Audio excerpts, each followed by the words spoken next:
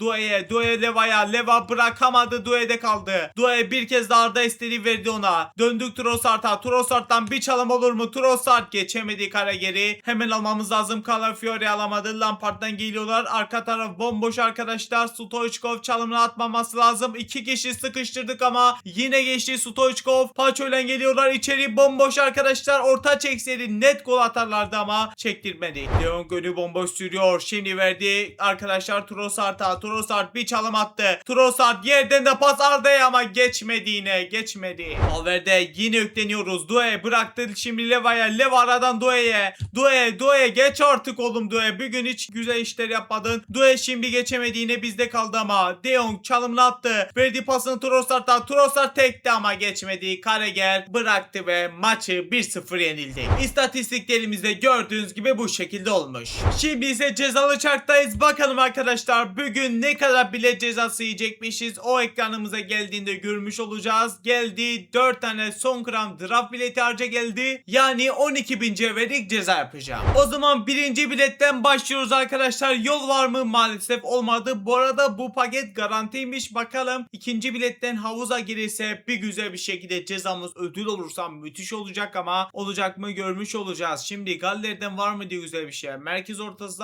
Leicester'dan bakalım kaç genlik oyuncuymuş? 113 gen James'miş yani iyi oyuncu gelmedi. Üçüncü biletimizi harcadığımızda yol var mı? Var. Çok güzel garanti garanti olmadan yol gördük. İskoçya merkez orta saha geldi. Bu Stockport diye bir takımdan kaçken 110'lik oyuncu yine kötü. Son biletimizi de harcadığımızda maalesef yol göremedik. Cezamızı bu şekilde çektik. Like'lara basalım, abone olup bildirim açmayı unutmayalım. Ekrana 2 video bıraktım. Onları da izlemediyseniz bence izleyin. Ben de bugünü bu kadar. Allah'a emanet. Görüşürüz. Bay bay.